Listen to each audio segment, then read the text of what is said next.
Hi and welcome to the small scape. Today I'm actually going to surprise Jason and I'm going to rescape this tank right back here. It's a 20 long and it used to house our mystery snails, but the mystery snails have moved elsewhere throughout the fish room, and this is now home to some beautiful platies, guppies, and some dwarf gourami.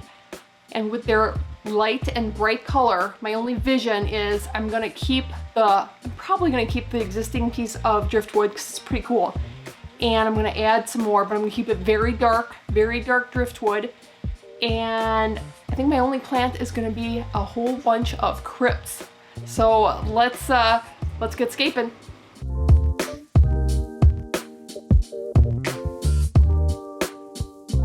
All right, well, don't laugh. Okay, go ahead. You can laugh. This is what the tank used to look like. It was our mystery snail tank and slash plant holding tank. They worked really well. They cleaned plants really well and got a really great gravel vac and then started fresh. I did add some Malaysian driftwood and Cereus stone. I wanted to stay with a very dark background, but I did decide to add some of the stone. Now, why would I choose a single plant and only do, because we do have other plants in the fish room that I could have used, but I did want something, just to pick a single plant, and that was crypts.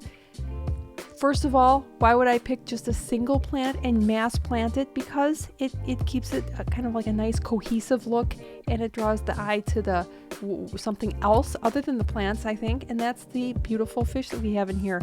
Also, when you do repetitive planting and you plant something just in mass, it just has a very simple yet striking effect. At least that's what I think. It allows something else to kind of take the spotlight, and that is these beautiful fish, especially these peppermint platies, which are some of my favorite.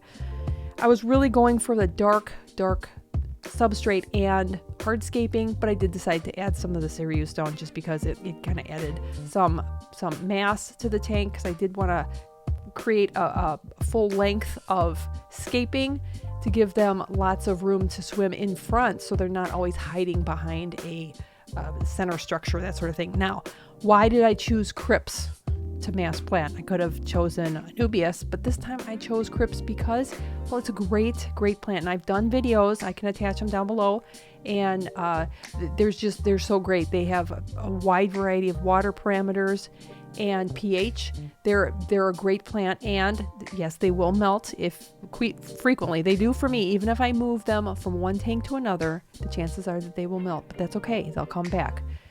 This is my number one go-to plant in a number of tanks, the majority of tanks. I love Anubias and I love crypts. Well, crypts, anything from 5 gallon and up. So my tanks are typically up to 20 gallons. So anywhere from 5 gallons to 20 gallons, I'm generally going to use at least one crypt. They grow via runners under the substrate, so that means they will fill in even more than they are now, and you can propagate them that way and just take them and move them to other tanks, or you can just allow it to fill in. I'm really looking forward to seeing how these plants fill in the back of that tank and give it just a nice kind of a framework. Crypts are great for sand or gravel. You can plant them in pretty much anything. The only thing is you would need to supplement that with root tabs, since they are planted into the substrate, but very simple. They're also really easy to get. You can get them online. I get them at PetSmart in the tissue culture section.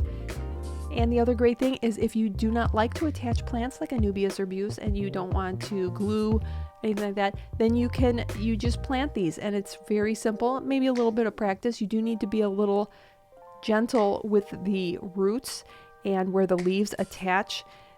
Be very gentle, because they can be a little breakable, but these crypts are a great plant, and I'm really looking forward to seeing this tank, because look at those beautiful fish. I could watch this tank a whole lot.